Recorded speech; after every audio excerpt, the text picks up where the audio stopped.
All right, y'all ready? Let's talk about it. I'm going up, child, on the mountain. I got my thighs out today. It's all right. You're welcome. All right. Well, you can't say some stupid shit. They're trying to be serious and do mess with you a little bit. What's going on, everybody? Coach's Corner today. We use these talks as moments of reflection for the community. However, these are a chance for us to sit down and share what we get from with all of you and then create messages for all of you to use. So, we have the Health is Wealth Challenge coming up. Starting at the end of this week, we will be handing out all of the information pertinent to the challenge. So, a lot of people will be getting different things this week, be sitting down with their coaches.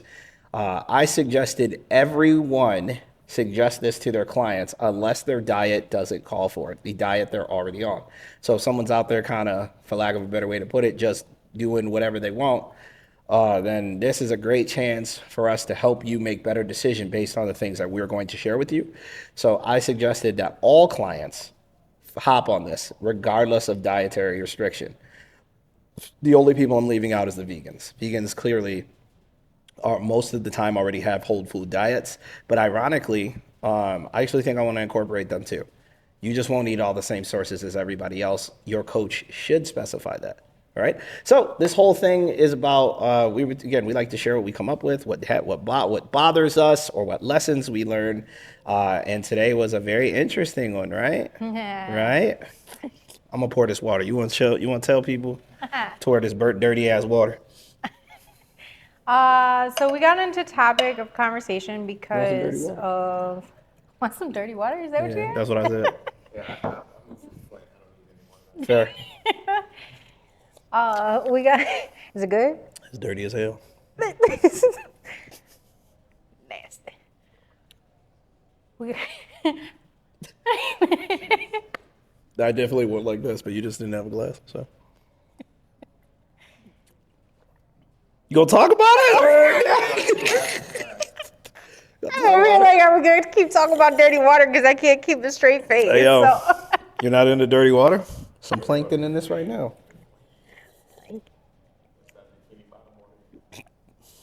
Emphasis on the bottom.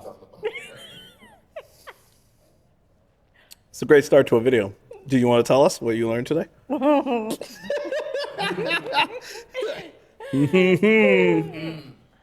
Being very open and French as hell. transparent. Yeah. We talked a lot about myself as an example with things, and just how I can be open with clients and help clients if myself is not following certain things as well. So What's so funny? It's just water, man. I'm about to drink this whole pitcher. Fuck with you. I'm about to drink this whole thing. I'm about to drink this dirty water. Y'all don't like dirty water? Rock City Punch? It's the finest, straight from the tap. It's not the worst water out there. Yo, why are you looking at me so crazy for drinking water? You want me to go first? the way you drinking that water.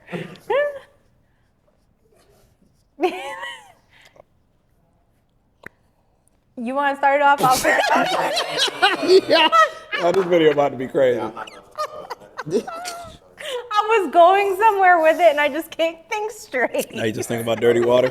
Dirty mind needs dirty water, apparently. Dirty water. This Coach's Corner, we're just talking about things that have come up. Recently for me, I think last week, I realized I've been trying to unlock this throat chakra in mind, use my voice correctly, be authentic in that, and I feel like that's happened recently for me. So now my next trial is how do I do it? How do I just do the things that I'm not doing without trying? You know, so many people talk about trying as their modus operandi or where they're at. Oh, I want to Modus operandi. You know, I want to get a better job. I'm trying. I'm looking. You know, I'm looking for a better job. How do you just make it happen? No. And for me, that looks like just doing it. Like, there's so many ways to beat around the bush, and so many ways to like save it for another day. But if I say I want to do something and I don't set a time on it, you know, that's a big teller of like how serious I go about it. If I'm like, hey, next month I want to do a dance workshop, and which I've been saying since I got into this space, and I haven't done a dance workshop, I haven't put a time to it. I haven't made it a priority. I haven't set up the things to make it happen, and we just talk. And that's really the trial I'm on right now. It's like, yeah, I'm on my first shot. Yes, I do need to talk, but now how do I stop talking about what I'm trying to do and instead show that I'm doing, you know, show myself that I can do it. You disagree? Nothing to weigh in? Same thing? Samesies? Samesies. Samesies. All right. Yo, y'all are funny as hell. Y'all be mad talkative till this camera comes on. I've got more to say. This camera go on. Silent as a mouse trap. I got stuff to say. I do. But this one over here is giving me side eyes with his water, and I can't keep control. Listen, you can't keep trying to distract me. I'm actually going to include Lynn, because right before we turned on the camera, I was asking him, how does he Some good water. just get it done, you know? I'm talking about accountability and like, I'm talking about External. yeah, all this external stuff on how to like set it up so that I can try to get it done. And I was like, all right, Lynn, how do you stay consistently getting what you say you get done? And What was my answer? I'm not even gonna say it. Why are you not gonna say my? We came this far. What was the answer? Why do I have to say it? What did you absorb? Was the question. What did you absorb? What did you I absorb? absorb. Now y'all both laughing. All of a sudden, out of water, it's hilarious. Listen, I absorb. He said some dope shit. I got a third of it. And Yeah. what'd you get? What'd you get? What's up? I absorbed that really what he's doing is he's setting time aside to make it happen, making it a non-negotiable. And that's really what it is. Your progress, your change is behind things that you're not doing. Getting up and doing it instead of just telling a bunch of people that you're going to do something. Show them that you're doing the thing. I say it all the time, execution is worship. And I think I am absorbing that lesson in certain parts of my life when it comes to this space, when it comes to training. Outside of here is where I need to lock in. So it's pervasive across your life. Are you accomplishing? Fair. That's what I'm asking myself. Fair. The superpower of this space is found in the execution of the things that I have done over periods of time. So being persistent, being consistent, being, let's say, I do have negotiables. I don't just have non-negotiables. I have things that I have prioritized and things that I have unprioritized based on what I want and what I want to do, right? And it's funny because you really don't know until you know. What I mean by that is the same thing I'm always sharing in space. You have knowledge and then you have wisdom. I know a lot of people with knowledge. I do not know a lot of wise people. Wisdom dictates understanding, right? And if you understand, then you speak from a space of getting to know people, listening to thoughts. You're absorbing more things to apply, right? What I think happens a lot is the average person gets a bunch of knowledge, right? And then they don't apply even a third of the things that they learn, right? So the whole thing I said to both of you had to do with the fact that if you don't apply the things that you learn, then they will not be your wisdom. So if we're to take that a step back, right? You can learn about nutrition all you want, but if you don't apply changes in nutrition based on what you've learned, then it's just something you know. But see, the interesting part is people hire us for what we know, right? So like no one hires me for having a great message. Does that make sense? They hire me because of what I can help them get via said message, right? So sometimes I'll say things like, you're not here to be my friend, not to say I don't want to be friendly, but to make sure that we both understand you may not like me in this moment, but you're here for the reason of your improvement. And doing that allows people to see what they actually need versus what they want to see because they like me on that day, right? So a lot of the times I give out messages to both of you that has a lot to do with like growing and improving, right? I'm not trying to shoot you in the foot. I'm not trying to make your journey unauthentic, right? Because it's all this stupid stuff. And again, I've had people in here tell me that, right? And those same people, if I look right now, they're struggling with exactly what I said they would struggle with because of my meticulous nature and letting myself being led. So those two things allow for me to speak on things that I see in the future and then say, hey, I could see it going this way if you don't solve this. And then people will go, you don't know what you're talking about. And then they'll leave. And then again, that same thing that I told you I saw will manifest, right? Because I'm speaking from a wise space. Again, to make it make sense. I'm telling you, I've been there, I've seen there, and this is what it looks like if you don't fix it. And then they'll go, you don't know what he's talking about. And then they'll move on and then they'll run into exactly what he's talking about. What I'm thinking about right now, as I use this as an example, is an old trainer I had who I remember telling them the limitations of the way they were choosing to train their clients. Right. And they thought I was trying to tear down their way to train. I was like, not at all. I think you should be original and unique. But at the same time, if you don't do this, like let's say for the example of what we're talking about, if you don't come up with progressions and regressions, so ways to make it harder or easier for your clients, then your clients are going to reach a sticking point. And I called this out. I said, you will have to start taking them to a gym with equipment because you won't know what to do. And they were like, I'm not worried about that. Cool. Literally, if you go check this trainer stuff right now, I mean, to this day, they are fluctuating between the space that they have and let's say your local gym, right? What does that have to do with? Am I saying that trainer is a bad trainer? No, I was telling them the limitations of the things that they were doing, right? So if I'm saying that, this is what I do personally. I also provide a solution. I'll tell you what I see is the limit, and then I'll provide a solution because I don't just want to throw stuff at you and be like, see, this is why your life is messed up. No, I usually tell you what I see, right? What normally happens is people will want to hear what I have to say because they know it's necessary, but they'll also disavow what I said because it's easier than making the change. Fair? And it's that happens so often that I'm just not what's the word I'm looking for? Cause I'm not it's not new to me, right? If I say I see this and then you go to tell me like this is what you was talking about, right? And I've said this before. I've said this in conversation. I think on here too. Most of the time when we're talking, especially about nutrition and fitness, because I've done it for so long and I have so much knowledge in it, I'm already at the goal. Because what you think you're telling me is not new to me. I've already heard it. I've seen it. I've been there or experienced it with someone else. And then I'm telling you, this is what the end looks like. And then people are like, nah, that's not it. And I'd just be like, you know what's funny to me?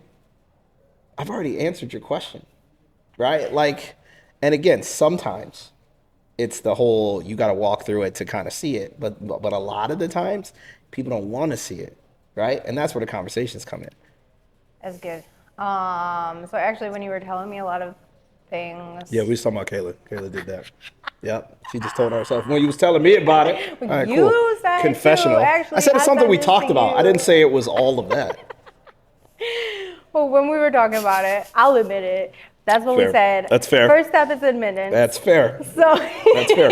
We talked about the 12-step addicts program, and I told Kayla she's an addict. I am. I very much am. So we were talking about food as a whole and like how my eating has been. All I keep doing is looking at the sauce on the floor.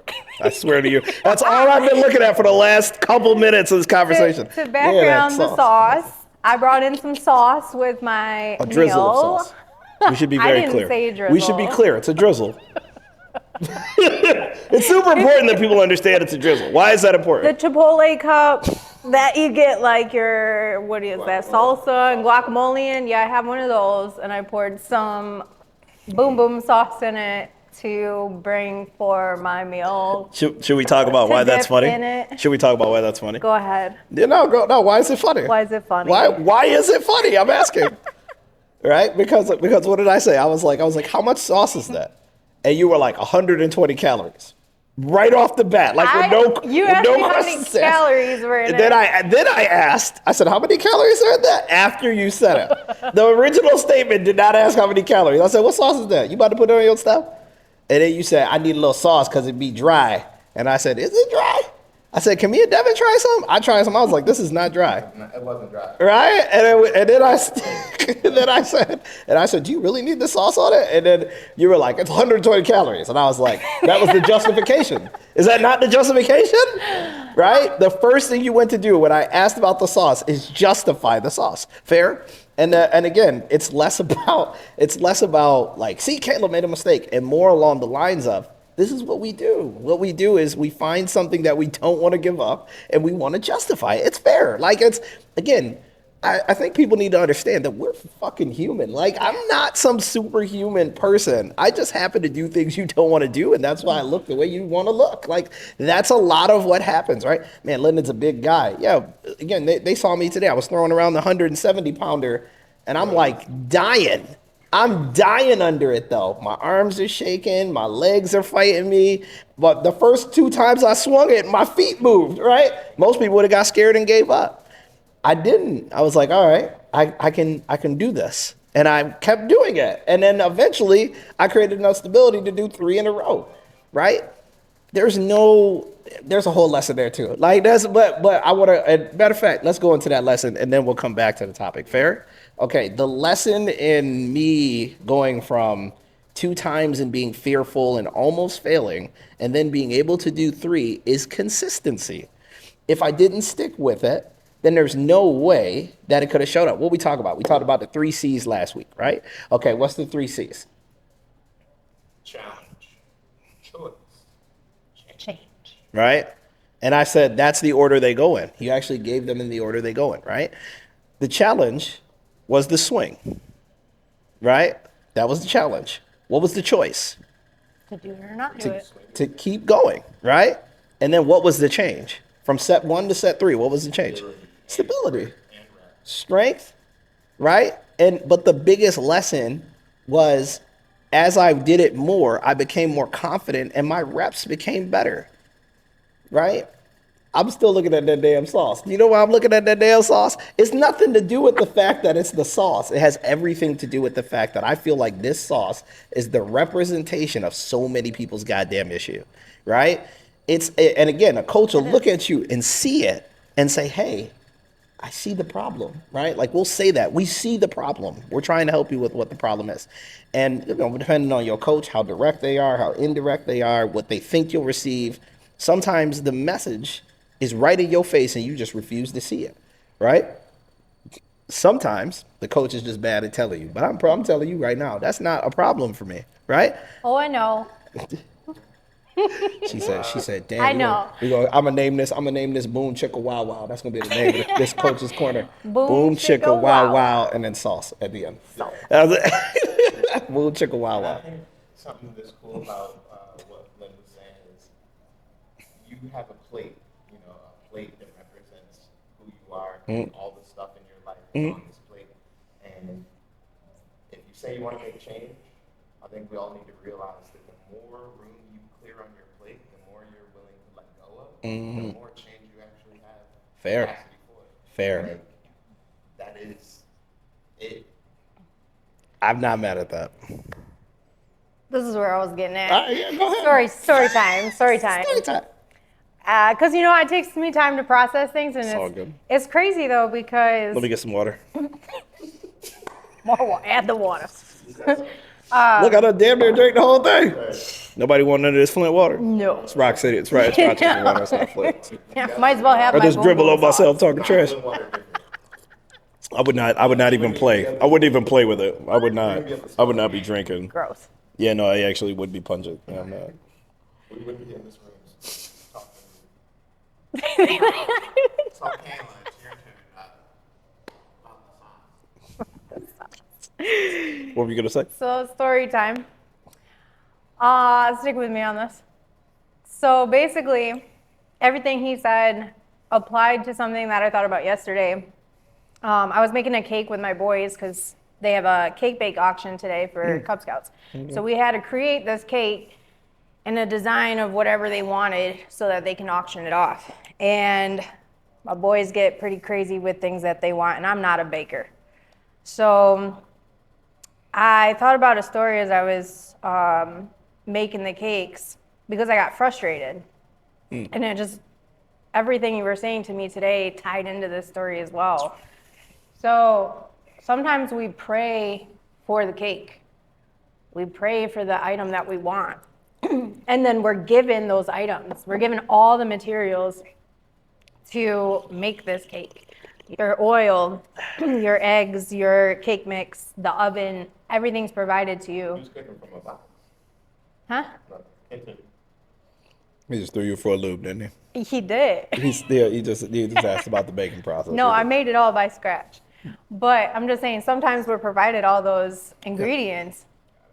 But even with those ingredients, we leave the kitchen because we're frustrated. We look at those ingredients and we're like, we were just provided these, but now what do I do with it? So it kind of applied to me the way that you were talking about things is I have all this basis of knowing what to do. I pray for things in terms of, okay, I need knowledge to know what to do with things, and here you are with all this knowledge and stuff, and it's just being provided to me. So all my ingredients are being provided to me, but then I get scared and it's kind of like, how do I apply that? I don't see the potential that I necessarily have already with the ingredients and the stuff that I already have here. So it's more so at that point you have to look at it like, am I willing to put my sleeves up and saw up something that's great, or am I willing to just sit back and be like, all right, I'm not going to use what I have and kind of say it is what it is. Fair. I was like, this message is so fire, and then the end was like No. crazy. It's getting But there. It's it even made, better. It's but like it made sense. it's like and this isn't just for me, so many people, we have a piece of us that gets scared or has, a part of I'm missing the word I'm looking for, I mean, but you already said it. It feels like we're going backwards. Yeah. You already said it. You did. You already said it. You said sometimes we have all of the ingredients, but we're afraid to bake the cake. That's it. That's it. Like that's it. You tried to get that big cap on the end, but that was the lesson is literally that. The lesson was and exactly what you said. Like you came up, and again, I said, look up the 12-step recovery process for addiction because a lot of people don't realize they're addicted. Like, and to admit you're addicted is to put yourself in a position to change said addiction, right? I know people who have been previous addicts, and they're not cured where they never have addiction struggles again.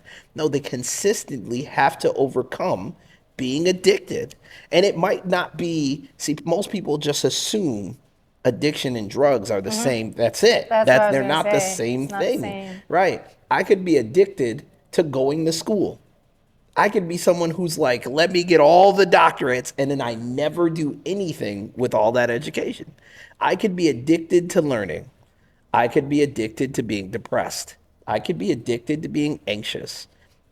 There's all these things you can be addicted to, right? And that's why I said, look up the recovery process for addiction. I think once we figure out how to help people through the addiction process as a space, we're going to be like, these doors are going to be flooded because so many people come in here. And I'm telling you, I am not, no disrespect to any client that walks in this door, but y'all be coming in with bags. You understand? Stuff that you refuse. The bag, you be like, man, it's so heavy. I'd be like, just put the bag down. And most people are like, nah, I got to carry this bag. And I'm like, you know, there's a song about that, right? And it's by Erykah Badu called Bag Lady, right? All you got to do is take the bags off and you'll feel so much lighter. But do you know how you take the bags off, right? You have to know you're carrying the bag. You have to realize that the bag isn't yours to have to carry. And then you have to remove the bag. right? I'm giving a small 3-step thing that you can do to get the bag off of you, right? Then here's the interesting part. You then have to walk away from the bag. Now, again, this is the same thing as baking your cake, is it not? You can I can have every single ingredient in front of me. What happens, first of all, the fear behind not knowing exactly what you're doing for the first time, you can choose to be afraid or you can choose to be excited. And a lot of people are walking around afraid. This whole society fucking sucks at this. Do you understand what I'm saying? It's teaching people to be more afraid and less excited.